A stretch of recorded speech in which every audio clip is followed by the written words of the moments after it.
Continuamos para hablar de la agenda geopolítica. ¿Cuánto ha cambiado el mundo respecto a la situación de la invasión de Rusia a Ucrania hace 3 años y algunos días? Para hablar de esto vamos a hablar con Adolfo Cotutjian, licenciado en Geografía por la Universidad de Buenos Aires, profesor de Geopolítica en la Facultad de Defensa Nacional, profesor de Geopolítica en la Escuela Superior de Guerra Conjunta de las Fuerzas Armadas y profesor de Geopolítica en la Escuela de Guerra Naval. Adolfo, buenas tardes. Santiago, te saludo. Hola, buenas tardes.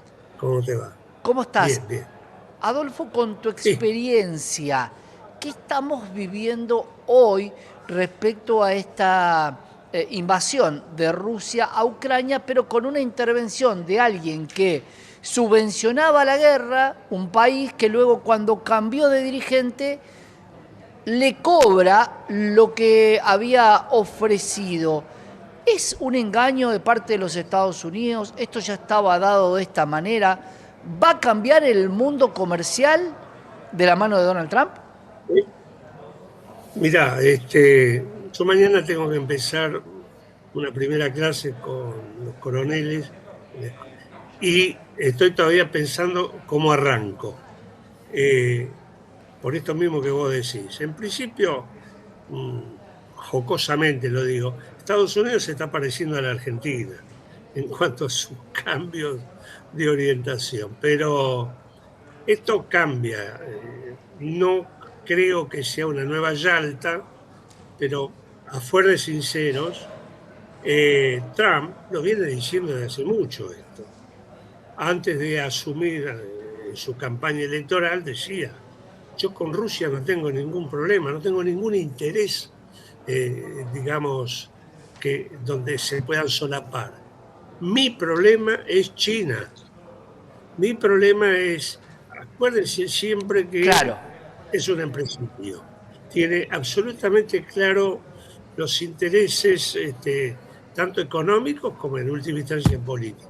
Entonces yo creo que acá hay un divorcio que no va a durar mucho de la NATO, es decir, la OTAN, entre Europa y Estados Unidos, pero donde queda claro que Estados Unidos está retomando una agenda que siempre tuvieron los republicanos, aunque Trump ganó por los republicanos, no es republicano, pero acuérdense, es decir, la gente debe saber que en noviembre del 41 el 90% de la población norteamericana no quería la guerra y de alguna manera tuvo que venir Pearl Harbor, en diciembre del 41, para que entonces el pueblo norteamericano pidiera por ir a la guerra contra los japoneses. Claro. El americano medio no es un tipo que quiera gastar plata en guerras lejanas,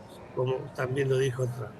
Entonces, esto creo que va a ser una, yo casi diría, no sé si expresarme bien, una lectura de una real política, es decir, de una política muy realista, donde dos tipos que conocen sus intereses, tanto el ruso Putin como Estados Unidos, van a llegar a un acuerdo, quizás ya lo tienen, en la cual de alguna manera van a difumar la caída y la guerra en Ucrania para dedicarse a otras situaciones. Yo insisto que me permito comentar como argentino y docente de esta materia, que Argentina debería ser muy prudente, por lo que vos le decías recién A Damián. a Dipache. Eh, ¿Por qué? Porque Trump, que es su principal preocupación, es China. Uno de los planteos que directa o indirectamente ha hecho, no quiero los chinos en Sudamérica, pero los chinos ya están, y para colmo, en Argentina tienen mucho interés. Acuérdense que la Argentina este, ha tenido que, o este gobierno en particular, ha tenido que callarse un poco por los swap que están en el Banco Central y que de alguna manera han salvado, digamos, a la economía de estos últimos meses. Es interesante China está, eso, Adolfo, que planteás, porque el miedo es desde que se hablaba de países comunistas a que los chinos son todos iguales, de una canciller, con una mala interpretación, sí, pero que terminó llegando a ido de Xi Jinping, con una reunión trunca en algún momento y con una visita que muchos creen que también es un poco la cultura woke recibiendo a quien lo criticaba. ¿Qué va a pasar ahí? Porque si hay un cambio radical del presidente argentino, va a quedar muy expuesto a la conveniencia del dinero y no de la ideología por la cual él ganó. Ganó por su ideología y su férrea ideología de hacer las cosas. Digo, hay una trampa muy, muy fuerte en esa reunión. mira, lo que vos decís es lo que se ve, es correcto. El problema lo tiene Milei en particular y su boca, fundamentalmente. Pero es cierto que Berten, el canciller, es un tipo de experiencia. Se va a saber, me imagino que mover, pero no olvidemos, yo soy hijo de zapatero. Mi viejo siempre me decía, el cliente siempre tiene razón. Y China, después de Estados Unidos, es el principal cliente de la Argentina. Claro. Nos está comprando, además de la soja, que todos sabemos, ahora nos está comprando carne vacuna, el principal cliente. Sí, sí, la Está carne que nos pidiendo o ha sirve. pedido. Encima, la carne que nosotros no Exacto. consumimos. Bueno, es un problema de los argentinos eso. Claro. Eh, un poco el modelo es quizá el de Uruguay. Uruguay tampoco come la mejor carne. La carne que exporta es la mejor. Claro. Pero además los chinos ya nos ofrecieron, está ahí en carpeta, una central nuclear, acá nomás. Eh, Están llevando a cabo el Belgrano Cargas. Tienen un puerto fundamental al norte de Rosario San Lorenzo, que es por donde sale gran parte de la producción Claro. de la cuenca del Plata Argentina. Están haciendo las represas con cierto atraso de Santa Cruz, que son dos, no diría mega represas, pero muy grandes, del nivel de Salto Grande, y que aportan mucha energía sobre, digamos, a la oferta argentina de energía. Es decir, son muchos los factores que nos comprometen y que, con lo cual estamos comprometidos.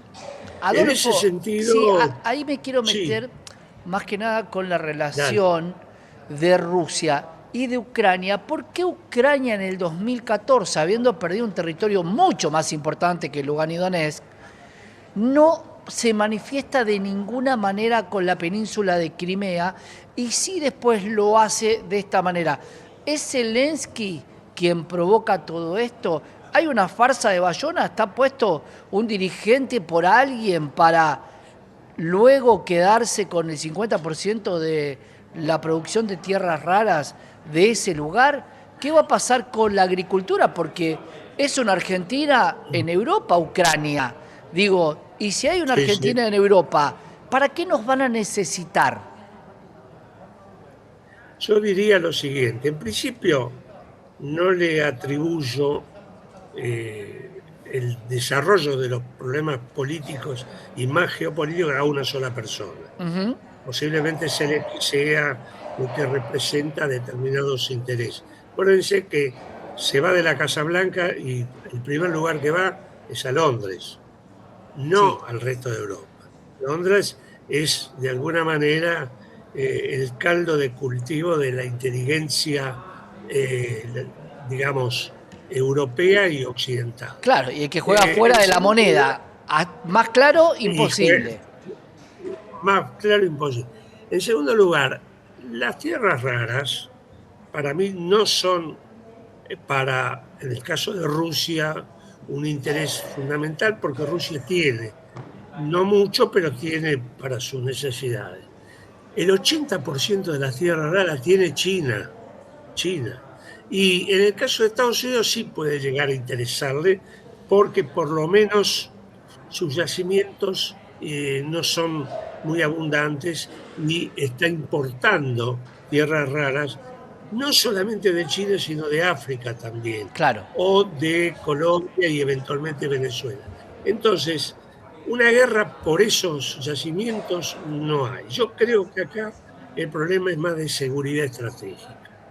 La frontera norte de Kiev está a 700 kilómetros de Moscú. Es decir, que con misiles de alcance intermedio pone en riesgo la seguridad rusa. Pero esto no es de ahora. Esto ya lo dijo Kissinger hace por lo menos 10 años y 12 años. No llevemos la NATO a la frontera rusa porque es una nueva guerra. Fíjense ustedes que Rusia no se opone al ingreso de Ucrania a la Unión Europea, es una reunión política, digamos, y económica. Sí a la NATO, que es una alianza militar. Es decir, concretamente, Rusia no quiere tener los misiles de mediano alcance estratégicos de uso nuclear eventual en cercanía de su frontera. Hasta ahora, gracias a Dios, hay 8 o 10 países que son los que están nuclearizados y han sido sumamente prudentes en el uso. Ahora, ¿quién puede argumentar que una Ucrania que prácticamente está saliendo al desarrollo ahora se puede hacer cargo de semejante, digamos, poder? Es muy peligroso. Y eso es lo que los rusos lo saben. Yo en ese sentido diría que si vos te acordás, la invasión fue el 24 de febrero del 22 y en marzo se estuvo a punto de llegar a un acuerdo que lo firmaba el propio Zelensky, que era otorgarle Crimea, que siempre fue rusa, y por un hecho de los comunistas, de los soviéticos, Nikita Khrushchev en el año 54 se la dio a Rusia. No se olvide que Nikita Khrushchev era ucraniano, se la dio a Ucrania, parte para enmendar las tragedias que sufrió Ucrania en los años 30, donde hambrearon al pueblo ucraniano para darle de comer a los rusos. Entonces, en función de eso total, los comunistas esto mismo lo hicieron en otros lugares. El caso, yo que esto lo conozco de cerca, lo de los armenios, Nagorno-Karabaj siempre había sido Armenia, pero Stalin se la dio a Azerbaiyán. Es decir, en ese sentido, Claro. yo diría que... Bueno, de eso me gustaría... ¿Qué pasó ahí?